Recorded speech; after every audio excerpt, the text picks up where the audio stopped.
Good morning, students. How's you doing? I hope you are doing well. Dear students, today we are going to start chapter number 3, water resources.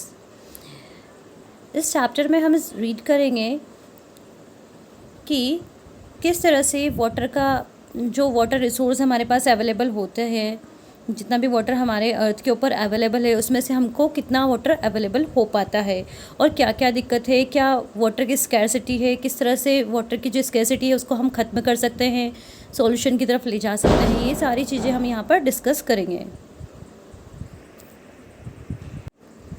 Students, water जो है एक renewable resource है जिसको हम renew कर सकते हैं। हमारी अर्थ का 3/4 पार्ट जो है वो वाटर का बना हुआ है एंड 1/4 पार्ट जो है किसका बना हुआ है, लैंड का। मीन्स कि हमारी अर्थ के 3/4 पार्ट पर क्या है, वाटर है। 97.5% जो है ये ओशनिक वाटर है, जबकि 2.5% वाटर जो है ये फ्रेश वाटर है। 70% जो फ्रेश वाटर है, इस 2.5 में से भी इस 2.5 जो परसेंट वाटर है फ्रेश वाटर, इसका 70% जो फ्रेश वाटर है वो आइस शीट्स एंड ग्लेशियर्स के रूप में अवेलेबल है।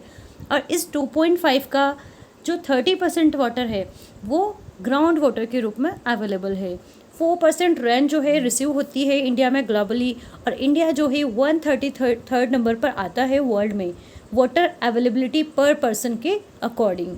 मीन्स कि पर पर्सन एनुअली कितना वाटर जो है वो उसके लिए अवेलेबल हो पाता है। इस बेसिस पर इंडिया जो है 133 रैंक पर आता है वर्ल्ड के अंदर।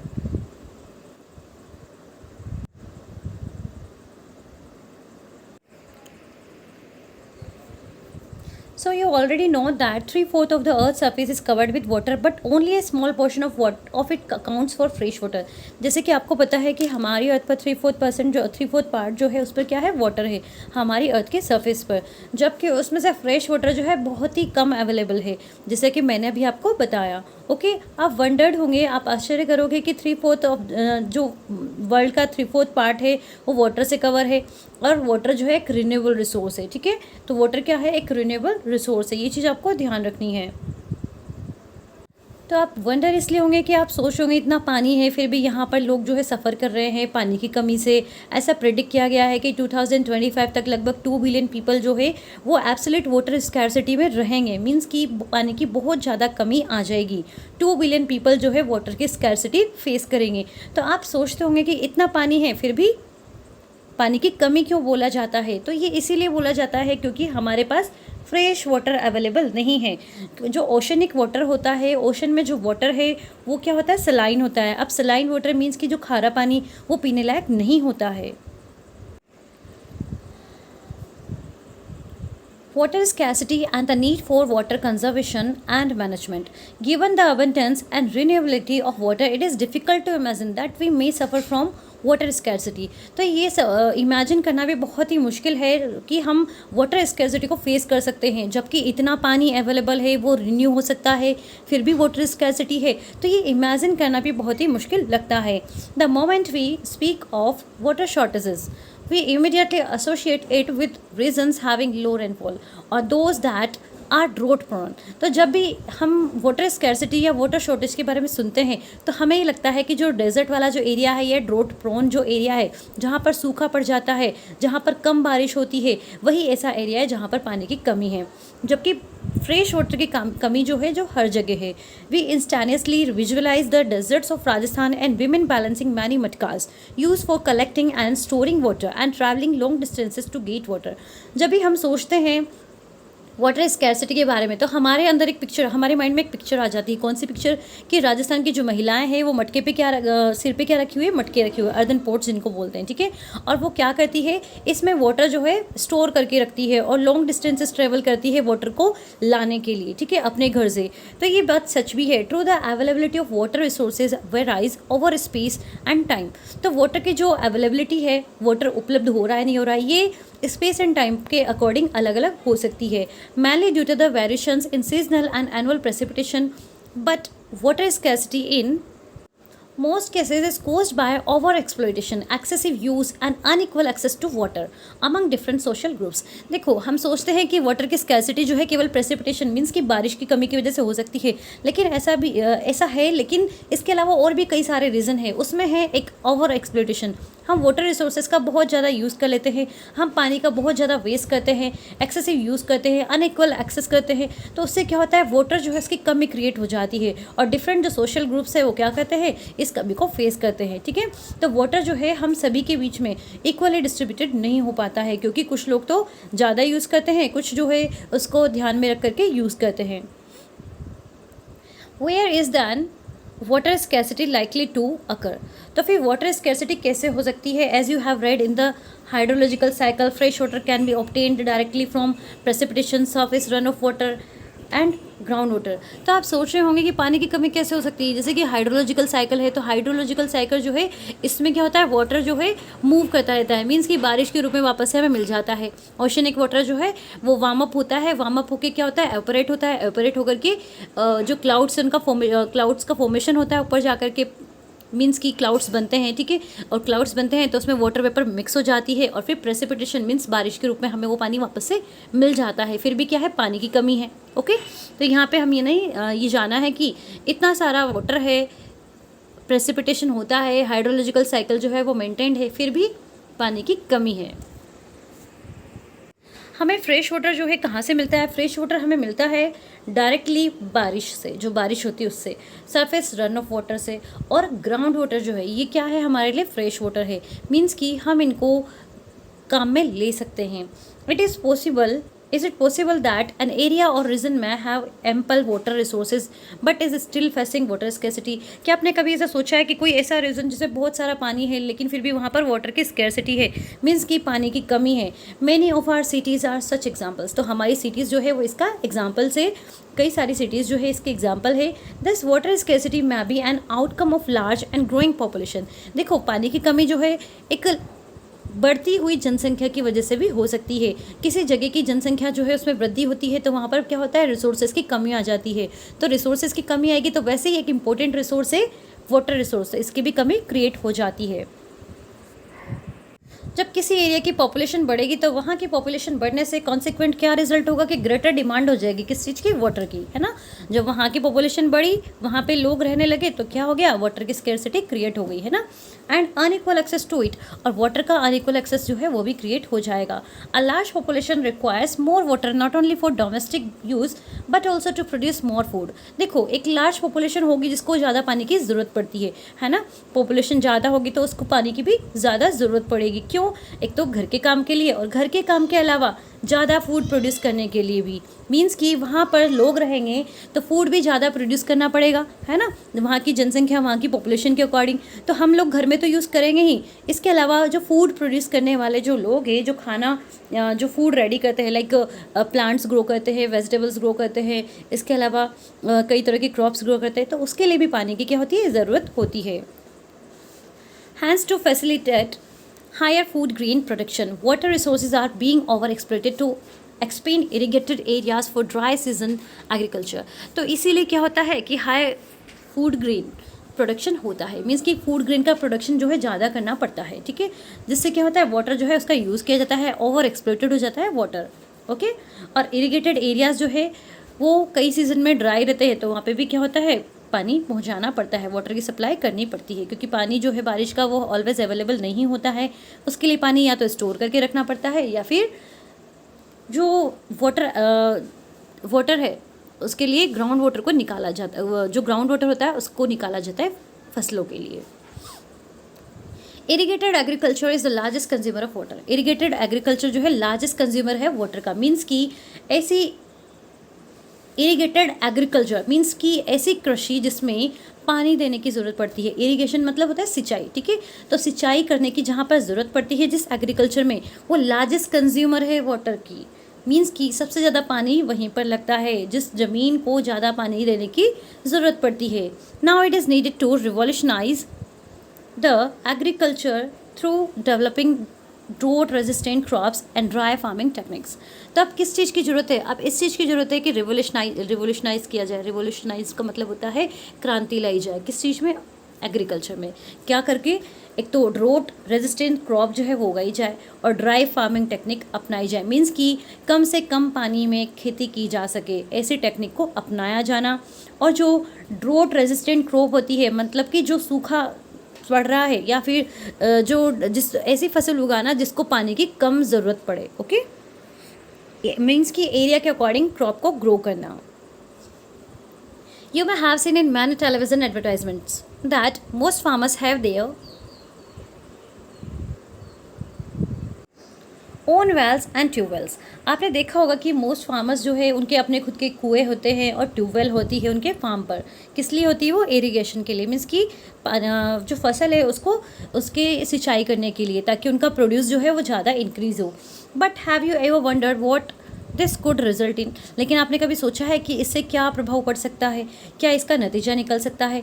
फार्मर्स जो होते हैं उनके खुद के वेल होते हैं, ट्यूबवेल होते हैं अपनी फसल में प्रोडक्शन जो है उसको इंक्रीज़ करने के लिए, that it may lead to falling ground water level. तो देखो, अगर इस तरह से लोग अपने अपने कुएँ बनाएंगे, अपने अपने ट्यूबवेल्स बनाते हैं, ठीक है, तो उससे क्या होता है? ग्राउंड वाटर जो है उसके लेवल में कमी आ जाती है, adversely affecting water availability and food security of the people. तो इससे क्या होता है? इसका विपरीत प्रभाव यही पड़ता है कि पानी की जो उपलब्धता है उसमें कमी आ जाती है, और फूड सिक्योरिटी जो है लोगों की वो भी खतरे में आ जाती है, उस पर भी एडवर्स इफेक्ट पड़ता है। Post-independent India witnessed intensive industrialization and urbanization, creating vast opportunities for us। देखो, इंडिपेंडेंस के बाद में क्या हुआ? इंडिया में बहुत ज़्यादा डेवलपमेंट हुआ, इंडस्ट्रीज़ का अर्बनाइजेशन हुआ, मीन्स की सिटीज़ जो है उनका फॉर्मेशन हुआ, और वास्ट अपॉर्चुनिटी मीन्स के अवसर जो है क्रिएट किए गए हमारे लिए, ठीक है। Today large industries houses are is common place. आज इंडस्ट्रियल हाउसेज जो है, लार्ज इंडस्ट्रियल हाउस ही कॉमन प्लेसेस बन चुके हैं as the industrial units of many MNCs, क्योंकि कई सारी जो इंडस्ट्रियल यूनिट्स जो है वो चल रही है MNCs की, मीन्स की मल्टीनेशनल कॉरपोरेशंस जो है वो यहाँ पर चल रही है। तो देखो, जब ये कंपनीज जो है इस्टेब्लिश हुई या ये इंडस्ट्रीज जब लगाई गई तो इनके लिए भी पानी की ज़रूरत पड़ी। The ever-increasing number of industries has made matters worse by exerting pressure on existing freshwater resources। तो ये ever increasing number of industries जो है, मीन्स की इंडस्ट्रीज़ का नंबर जो है ये बढ़ता रहा, और इंडस्ट्रीज़ के बढ़ने से क्या हुआ कि जो फ्रेश वाटर रिसोर्सेज है उनकी कमी आने लगी, उन पे दबाव बनने लगा। मीन्स कि फ्रेश वाटर के जो जितने रिसोर्सेज है उन्हीं से अब इंडस्ट्रीज़ को भी रन करना है और लोगों की भी ज़रूरत को पूरा करना है। Industries apart from being heavy users of water also require power to run them. देखो, इंडस्ट्रीज़ को पानी की तो ज़रूरत पड़ेगी ही, इसके अलावा किसकी ज़रूरत पड़ेगी? पावर की, मीन्स की इलेक्ट्रिसिटी की। Much of this energy comes from hydro electric power. और ये जो पावर होती है, ये जो पावर बनाई जाती है इंडस्ट्रीज़ के लिए, तो इनमें से अधिकतर जो पावर है वो हाइड्रो इलेक्ट्रिक पावर होती है, मीन्स कि पानी से बिजली बनाई जाती है। Today in India, hydroelectric power contributes approximately 22% of the total electricity produced। आज हमारे यहाँ पर इंडिया में जितनी भी इलेक्ट्रिसिटी प्रोड्यूस होती है उसमें 22% जो है हाइड्रो इलेक्ट्रिसिटी का प्रोडक्शन किया जाता है, ठीक है। हमारी कंट्री में जितनी भी इलेक्ट्रिसिटी प्रोड्यूस की जाती है ना, today in India hydro electric power contributes approximately 22% of the total electricity produced. तो जितनी भी इलेक्ट्रिसिटी हमारे प्रोड्यूस होती है उसमें 22% कॉन्ट्रीब्यूशन किसका है? हाइड्रो इलेक्ट्रिक पावर का है, मीन्स कि पानी से बिजली बनाई जाती है। Moreover, multiplying urban centers with large and dense populations and urban lifestyles have not only added to water and energy requirements but have further aggravated the problem।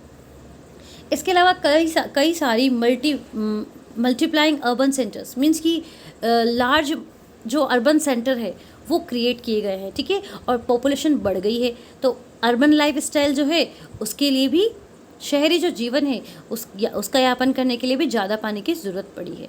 Okay, energy requirements भी ज़्यादा है, ठीक है, मीन्स की बिजली की जो है उसकी भी ज़्यादा ज़रूरत पड़ती है। तो इससे जो प्रॉब्लम है वो कम नहीं हुई है, इससे प्रॉब्लम और भी ज़्यादा बढ़ गई है अर्बन लाइफ स्टाइल की वजह से, क्योंकि सिटीज़ जो है वो डेवलप कर रही है, सिटीज़ बन रही है, तो उससे क्या होगा? जो लोग वहाँ पर जा कर के रहेंगे उनको इलेक्ट्रिसिटी की भी ज़्यादा ज़रूरत होगी, क्योंकि कई सारी चीज़ें हैं, मशीन से, घर के अंदर भी हमारे इलेक्ट्रॉनिक्स और इलेक्ट्रिकल अप्लायंसेज होते हैं जो किससे चलते हैं? पावर से ही चलते हैं, इलेक्ट्रिसिटी एनर्जी से ही चलते हैं। तो इस तरह के प्रॉब्लम्स जो है क्रिएट हो जाती है अर्बन सेंटर्स में। If you look into the housing societies और कॉलोनीज इन द सिटीज़, अगर आप सिटीज़ के अंदर हाउसिंग सोसाइटीज़ या फिर कॉलोनीज़ को देखोगे, you will find that most of these have their own ground water pumping sub devices.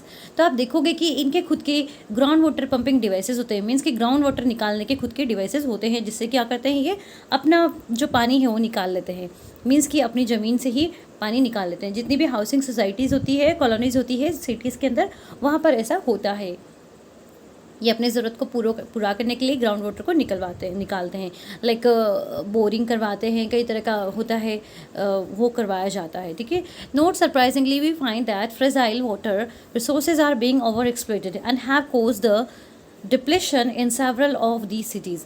तो ये इस तरह से जो इजीली डैमेज्ड वाटर है उसका जो रिसोर्स है वो क्या हो जाता है, एक्सप्लॉइट हो जाता है, उसमें कमी आ जाती है। कई सारे सिटीज़ में ऐसा होता है, मीन्स कि ग्राउंड वाटर में कमी आ जाएगी जब लोग अपना अपना इस तरह से कॉलोनीज़ के अंदर ही, अपनी सोसाइटीज़ के अंदर ही वाटर को एक्सट्रैक्ट करने के लिए जो इम्प्लीमेंट्स है वो लगाएंगे। तो ठीक है, वाटर पंपिंग डिवाइसेस जो है लगाएंगे। तो now let us consider another situation where water is sufficiently available to meet the needs of the people. अब हम उन लोगों के बारे में देखते हैं जिनके पास पानी अवेलेबल होता है, सफिशिएंट वाटर अवेलेबल होता है, but the area still suffers from water scarcity. लेकिन उस एरिया में अभी भी वाटर की स्कैसिटी होती है। This scarcity may be due to bad quality of water. तो ये पानी की कमी कैसे हो सकती है, या तो बैड क्वालिटी ऑफ वाटर हो, मीन्स की जो ड्रिंकेबल नहीं हो, पीने लायक नहीं हो। Lately there has been a growing concern that even if there is ample water to meet the needs of the people, much of it may be polluted by domestic and industrial waste, chemicals, pesticides and fertilizers used in agriculture, thus making it hazardous for human use।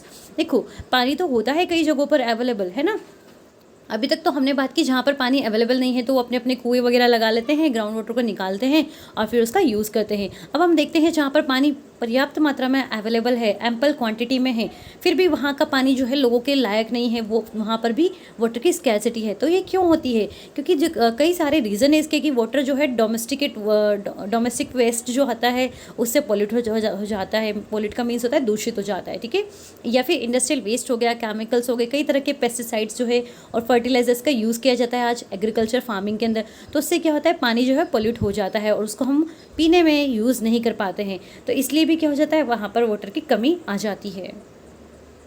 India की जो reverse है, specially जो छोटी reverse है, वो तो बिल्कुल ही toxic streams बन गई है ना। टॉक्सिक का मीन्स होता है विषैली, ठीक है, तो टॉक्सिक मीन्स विषैली, घातक बन चुकी है। कई ये कैसे बनी है, इंडस्ट्रियल वेस्ट जो है उसके जाने की वजह से ही। और बिग वन, बड़ी अगर रिवर्स की बात करें, हम बड़ी स्ट्रीम्स की बात करें तो उसमें गंगा और यमुना है। The assault on India's rivers from population growth, agricultural modernization, urbanization and industrialization is enormous and growing by the day. This entire life stands threatened. तो क्या हो गया है कि कई सारे जो रीजंस है यहाँ पर दिए गए हैं जिनकी वजह से क्या हुआ है, हमारी जो लोगों की लाइफ है, यहाँ पर रहने वाले लोगों की जो रिवर्स के पास में रहती है उनकी लाइफ भी खतरे में आ गई है। आप खुद भी इस चीज़ को रियलाइज़ कर चुके होंगे कि नीड ऑफ द आवर क्या है, मीन्स कि आज समय की ज़रूरत क्या है कि हम वाटर को कंजर्व करें, वाटर रिसोर्सेज को मैनेज करके चले, और हमारे खुद के लिए भी ये सही है और बाकी लोगों के लिए भी ये सही है। हमारी हेल्थ जो है उसको सेफगार्ड, उसकी रक्षा हम इसी तरह से कर सकते हैं, और फूड सिक्योरिटी जो है उसको भी हम इंश्योर करें। ये कुछ रीजंस बताए, ये कुछ स्टेप्स है जो आप ले सकते हो ताकि आप वाटर को साफ़ सुथरा रख सके, ठीक है, ताकि हमारी जो लाइवलीहुड है वो बनी रहे और प्रोडक्टिव एक्टिविटीज़ जो है वो भी चल सके। And also to prevent degradation of our natural ecosystem, और हमारा नेचुरल जो इकोसिस्टम है वो भी नष्ट नहीं होगा अगर आप वाटर को कंजर्व करो, वाटर को मैनेज करना सीख जाओ। तो over exploitation and mismanagement of water resources will impoverish this resource and cause ecological crisis that may have profound impact on our lives. impoverish का मतलब होता है और भी ज़्यादा ख़राब कर देना, ठीक है। तो अगर हमने इस तरह से एक्सप्लॉयटेशन किया, ओवर एक्सप्लॉयटेशन किया वाटर का, या मिसमैनेजमेंट किया वाटर का, तो क्या होगा कि हमारे लिए ये रिसोर्स जो है ये बहुत ही ज़्यादा हानिकारक बन जाएगा। इकोलॉजिकल क्राइसिस जो है वो क्रिएट हो जाएगी, हमारी जो पारिस्थितिकी है उसका संतुलन बिगड़ जाएगा, ठीक है, और इसका हमारे जीवन पर बहुत ही बुरा प्रभाव पड़ेगा। Students, in the next lecture, we will study about multi-purpose river project and integrated water resources management. आज के होमवर्क में आपको यही रीड करना है, पेज नंबर 23, 24 and 25.